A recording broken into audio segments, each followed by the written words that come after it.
I'm Zibby Owens, and you're listening to the award-winning podcast, Moms Don't Have Time to Read Books. I just wanted to encourage you all to watch some of my IG Live videos on Instagram. On Instagram, my accounts are at Zibby Owens and at Moms Don't Have Time to Read Books. But in case I haven't told you, which it occurred to me that maybe I haven't, on Instagram every day at 11 o'clock Eastern Time, I interview authors live from my at Zibby Owens account. And to watch it, you just have to open up Instagram. And if you're following me when I'm live, it'll show up on the upper left of your screen in the story section, and it'll say live, and there'll be a little red circle. So every day, Monday to Friday, I do an IG Live show. Check it out. I do 1 to 4 authors a week. Sometimes the shows become these podcasts. And I also do one on Sundays at 2 with my husband, Kyle. And we talk about step parenting and life and all the rest. So if you haven't watched an IG Live, please do. And also, I have a virtual book club that I hope you know about. This is all on my website, by the way, zibbyowens.com. But check out my virtual book club, which is through a site called Book Clubs with a Z, BOOKCLUBZ.com. And no, I didn't make that up after my name, but actually it just worked out perfectly. So go to bookclubs.com, and I'm actually the featured book club on their homepage. So you can just click and you're invited to sign up. I have amazing guests every week, and that meets Tuesdays at 2 p.m. Eastern Time via Zoom. So please don't miss out on all these other offerings for all of you guys who are loyal listeners to Moms Don't Have Time to Read Books. And always feel free to check out my website at zibbyowens.com to find out what I'm up to and what else you can do. Oh, and also sign up for my newsletter. In my newsletter every week, I give updates on the latest, the book recommendations, all my podcasts, all my IG Lives, my book club, and any other fun information, plus usually some list or article or something that I think would be helpful. So also sign up for my mailing list if you get a chance. Okay, that's enough for me. Now go listen to this episode. Today's sponsor is Violets Are Blue, which is an organic small batch skincare company that gives back to women in treatment for breast cancer, started by a breast cancer survivor herself. 10% of the Violets Are Blue earnings go toward skincare packages that they donated to women on their first day of treatment at Mount Sinai in New York City. For 20% off, use code ZIBBY20, ZIBBY 20. Victoria James is the author of Wine Girl, The Obstacles, Humiliations, and Triumphs of America's Youngest Sommelier. Victoria has worked in restaurants since she was 13 and was certified as a sommelier when she was 21. She was Food and Wine Sommelier of the Year in 2018 and has appeared on both Forbes and Zagat's 30 Under 30 lists. She's worked at some of the most prestigious restaurants in New York City, including Maria and Oriole. Currently, she's a partner and beverage director at Cote, or maybe Cote, of Michelin-starred Hotspot in the Flatiron District of New York City, and is co-founder of Wine Empowered, a 501c3 nonprofit that aims to diversify the hospitality industry by offering tuition-free wine classes to women and minorities. She's also the author of Drink Pink, The Celebration of Rosé, which Harper Design published in 2017. Hi. Hi. How are you? Good. Hi, Zibby. So who is this? Wait, I know who this is because you thanked your husband for taking care of him. So what's this guy's name? This is Rocco. Hi, Rocco. Look at you with like the old-fashioned fire and the dog and the stones. Yeah, we're at a place upstate just for the, this bit of quarantine to try and take a deep breath from Manhattan. Yes, I understand that. Now, one of my first things on my to-do list, if and when I ever get back to the city, is going to your restaurant. I'll be there. I have so many questions and things I want to talk to you about regarding the book, but I just want to start because obviously the restaurant industry has been hit so hard by COVID-19. So I wanted to just get your point of view on that because I haven't talked to that many people in the restaurant industry.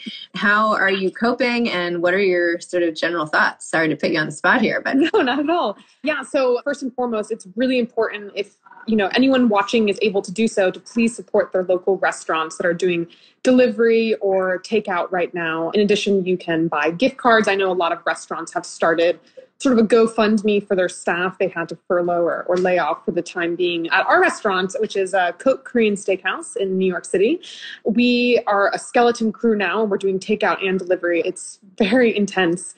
But we do this in order to be able to send weekly stipend to the staff members we had to lay off and to be able to keep them afloat during these times. So it's definitely not what we imagined our restaurant would look like. All the booths and, tables that used to host all these fabulous guests are now filled with takeout containers and such. So, but no complaints. We are so grateful that we're beyond surviving. It's really, really wonderful. Not a lot of our friends have that opportunity. I just never envisioned a world in which like every restaurant would simultaneously close, or it's really unthinkable. Like somebody must have written a book imagining this, because everybody has their own fears about, I have to like go find that book, but I haven't yet. Yeah. It makes one also realize how important restaurants are to our community and culture. They're a place we go to celebrate special events, to feel restored, to have that sense of kinship and friendship. And without it, it's not the same. It's not. You're absolutely right. It's very sad. Yeah. Okay. So your book was so good. I mean, I just emailed you. I was like, oh my gosh. I even emailed your agent. I was like, oh my gosh, this book is so good. I've had it since it first came out. I got it through bookshop.org. And so it's been sitting here, and now I feel terrible. I haven't read it yet. It was on my list all along, but I'm so glad I got the chance to finally read it, because it's really one of my recent favorites. So can you tell everybody how you decided to write this memoir, and basically the journey that you describe in it, what it's about?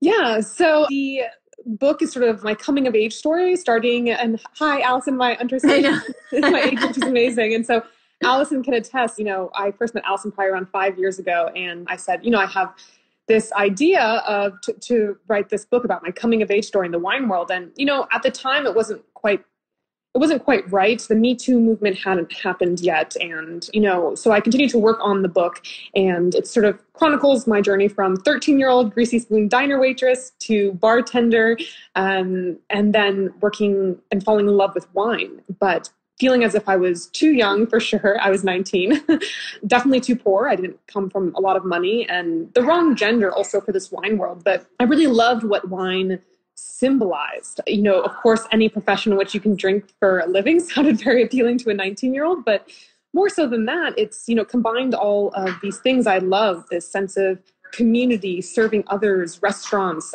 travel, history. And so when I became 21, I took my sommelier exam and became certified, and also was working as a sommelier at a Michelin-starred restaurant here in New York. And I thought if I kept working in better places, that the environment would become better. But I just found that it seemed almost the fancier the restaurant, the more toxic the culture. And, for a while I was writing just as my own sort of therapy to work through a lot of, the sexism and misogyny I faced. And then after a while, I was like, I think that maybe this could be a book. And so there's a difference between writing for yourself and putting all of your, embarrassing moments out there. But what really kind of inspired me to do so was that I became a leader, a partner at Cote, and, this restaurant. And I saw how many young women looked up to me for guidance and to be this sort of role model. And I realized that I was one of the few women in wine that was in a position to write this book. Because unfortunately, a lot of women in wine and restaurants still face a lot of pushback, and they don't have the luxury of writing a book like this because they need to get a job. So I figured if I didn't write it, who would? So it's not just my story, it's so many women's stories. And it's a narrative I think a lot of women, anyone who's ever worked in a restaurant or public service, can definitely relate to. Wow. I just want to read one quote, which of course now I'm not going to be able to find, but it described why. Well, okay, I can't find that quote. So let me start this again. Wait, hold on. It was so good. But it was essentially about why you found yourself as a sommelier, because it combined sort of your mother and your father's backgrounds. That your mother came from a background, she was a countess and came from this very, storied, traditional, cream of the crop type family, and your father came from poverty, and that you felt like being a sommelier was like being a glorified servant. And so in that way, it married both of their experiences. So I just wanted you to comment on sort of being the product of those two very different people. And of course, your book goes into what happens with both of your parents along the way. But I just wanted you to speak to that quote for a minute. Yeah, absolutely. So it's interesting because I think that, a sommelier is essentially a highbrow servant, but it was my background of like blue collar meets blue blood combined. But I think maybe that's the quote. That was the quote. That was it. That gave me kind of empathy for both positions. And, my grandmother on my mother's side was Contessa, and she always kind of grew up telling me that one's social class does not define one's character. And I think that working in these fancy restaurants, a lot of people can become intimidated by all of these celebrities and politicians and kings and such that you wait on.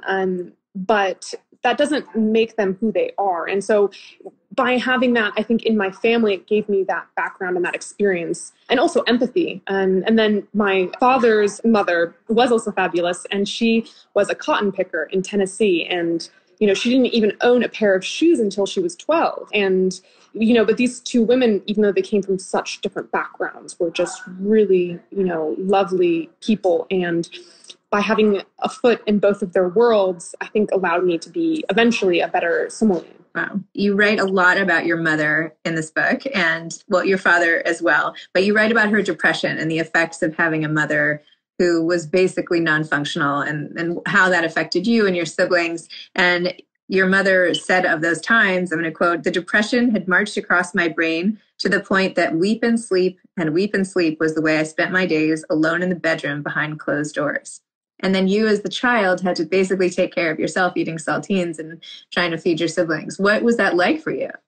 Yeah, it was certainly not easy. This was like probably one of the first things I wrote. It was an evolution of a lot of short stories I had written as a child and old diary entries. And it was something I hadn't thought about for a while. I think whenever you go through any sort of trauma or painful experience, you, in order to survive, maybe don't think about it for quite some time. And so when I was writing this book, going to, my storage unit and digging through these old diaries, it really brought up a lot of this pain that was so visceral and I felt so strongly as a child.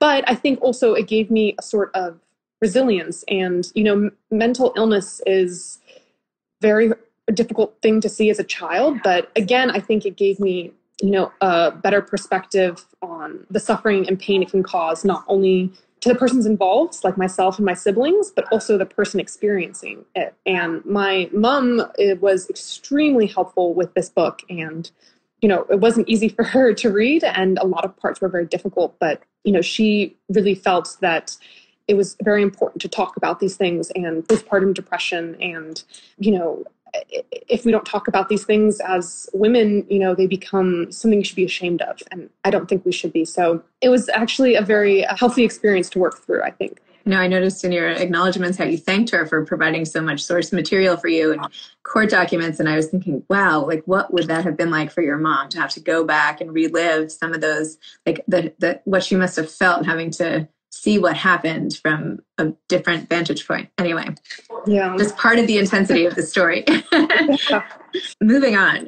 The scene when the scene, and I can't even smile while we talk about it because this is such an upsetting, disturbing scene and the first of many upsetting, disturbing scenes that you write about so poignantly and beautifully and honestly about the sexual abuse and how he followed you home. And I don't know if you're even comfortable talking about this or if you do this in all your book things, just opening, let him give you a ride home and then ends up raping you. And it's awful. And I'm so sorry that happened to you at such a young age. How do you feel even about talking about it? Have you made peace with this in some way? Or is this book sort of another way to do that? And then all the ones that followed, I was just thinking, oh my gosh, I have to hug this girl. I cannot believe what you've been through. It's still not easy to talk about, but I think that, again, unfortunately, these things are very common. 1 in 3 women in North America throughout their lifetime at some point is raped. I mean, that's just the reality. And unfortunately, it does get easier to talk about for me personally with writing these experiences, but I think is just really important that society does something about this. And, especially in restaurants, we put our women in these positions where they are very vulnerable and we want them to be the cute cocktail waitresses or hosts, bartenders, sommeliers in my case, but we don't do anything to protect them. And it was really important to me that when I finally had a position of power and kind of my own place in a restaurant to do so. And, this is one of the reasons at Cote that we established a 0 tolerance policy for any sort of harassment or sexual assault from within the restaurant, colleagues, but also customers, because I think that's a big issue. And I was really sick of growing up in these restaurants, diners, and fine dining places where the customer is always right. And the customer is not always right, especially when it comes to assault and harassment. And if we do not protect our women, they cannot build their careers in restaurants and in wine. And if we don't have a diversified industry, that means less innovation that can occur. That means less ideas, less growth. And the wine world is still an old boys club.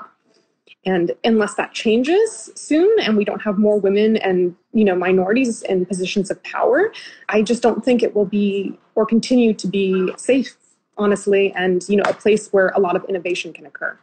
Well, it's amazing that you took your experience and turned it into something that can help so many other people. I mean, the book details some of the many situations in which people really took advantage of you and, locked cellars. And I mean, it was like one thing after another, and you just got through it, and you had so much just grit and resilience. And it's really an inspiring story that not only could you get through it and continue your upward trajectory professionally, that you chronicled it and now have written a beautiful book about it and started this nonprofit. I mean, what can you not do? This is like really impressive. How does it feel now to have this book out there? How does it feel? It's really personal. Are you okay? How does it feel to have it out there?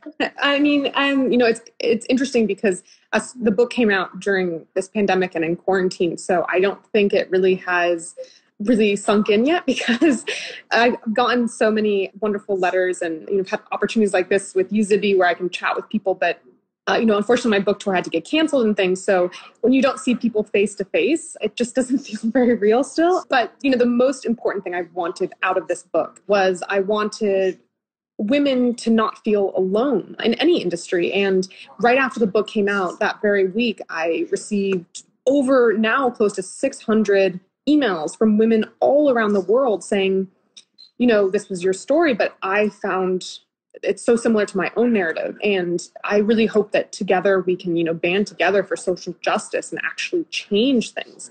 And so the fact that this book has brought so many women comfort was the whole point. And that is more important to me than anything else. So are you going to do something like a Facebook group or how are you going to keep this community together of all these emailing women? You need to start some sort of a collective something, right? Yeah. Well, I mean, I think that, Wine Empowered, our nonprofit, is kind of what I'm really passionate about. And it bands together not only women, but also minorities. And the reason for that being is that it's founded with 2 other female sommeliers who are both from China originally. And they felt also on the margins of the wine world. And so, the community I want to create is one that's inclusive, where everyone feels heard and listened to. And so I think that's like my little group, but I always welcome whoever's watching or anyone that, wants to, please send me a message. And when this is all over, we can do some events together. I didn't mean to imply that you should start an exclusive group. I hope that's not how you took that. Okay. All right. Yeah. You go start like a really, anyway, no. Wow. Well, that's really impressive. And also just going back to mental illness, the experience you had with your older brother and how your father essentially sent him away and he had to get through that, and how the mantra you keep repeating to yourself is just getting through it based on how he internalized his own experience was also just so beyond powerful. What is your relationship with him like now? Yeah, well, Tim's amazing and he's an incredible human being. And I'm so grateful that I had him in my life and also my little sister, Lara, to get me through all of these times, because I couldn't have done it alone. Yeah, Tim's mantra was kind of, what's 2 years? You can do anything for 2 years and kind of put your head down and get to a much better place far away. But, and that was kind of my mantra, that just, get through it, just survive, because so many survivors of trauma or difficult experiences, that's kind of all they have. But it wasn't until later that my brother said that wasn't his only realization. It was also that, for better or for worse, some part of him was lost when he was forced to go into the institution, and the person that came out is not the same. So, we do also have to accept the fact that these experiences change us, and, kind of work on kind of embracing that change and channeling it for the good. I had that quote dog-eared too, and now I can't find any of my quotes. But I loved that quote that he said, that he's not, that some of you is left behind. And I feel like this is so true of so many traumas. Like this harkens back to like the people in the, the victims of the Holocaust, and like just all these other situations where you get through it, but what form do you come out it in? What is lost and what is still there? And I don't know. I just found it's just like super, super powerful. So yeah, it's incredible. And then all of this stuff was going on in your own family, and then your ability to forgive, and it's just amazing. So now that this book is out there and you're surviving pandemic promotion, like what's next for you? You're so young and you've already done so much and made your way through it. I feel like you can do anything you want. So like, what are some of your blue sky dreams or hopes, or are you just sort of getting through the next phase of life and seeing what happens? Well, I'm sure for so many people watching as well, this quarantine's been great for reflection. And so with the restaurant, we're opening a Miami property this fall and continuing to, open up more Cotes, but also growing the nonprofit Wine Empowered and really empowering more women and minorities to kind of feel included in the hospitality world and help mentor them. Those are my two biggest goals right now. And then the third one right now, also during quarantine, I've been working on a lot, is a third book, a novel. So that's the next blue sky. Wow, that's great. We're almost out of time, but do you have any advice for aspiring authors? I don't know. I think everyone's journey is so different and everyone writes differently. I think that you should write what makes you happy and what brings you joy. And for me, what brings me joy is writing something that will resonate with other people and empower them to, take hold of their own lives. So yeah, write what makes, what brings you joy. That's great. Thank you so much for coming on. Thank you for Wine Girl. Thank you for just opening up all your deepest, darkest secrets so that we can all feel your pain and be inspired to change the environments that created some of the things that were done to you in the past. So it's really important and such a good book. And you're such a good writer. So I'm really excited for your novel, and keep it up. Thank you, Zibby. Appreciate your time. Thanks. Bye-bye. Thanks again for listening to my podcast, Moms Don't Have Time to Read Books. If you liked this episode, please follow me on Instagram at Zibby Owens and at Moms Don't Have Time to Read Books, and sign up for my mailing list at zibbyowens.com so you can always hear about the latest things I'm up to. Thanks a lot. Today's episode has been sponsored by Violets Are Blue, the organic small batch skincare company that's giving back to women in treatment for breast cancer. Use code ZIBBY20 for 20% off violetsarblueskincare.com. Thanks so much to Steve and Ryan at Texture Sound for the sound editing. And thank you to Morning Moon Productions for providing this fantastic intro and outro music. Thanks for listening. You could always email me at zibby@zibbyowens.com.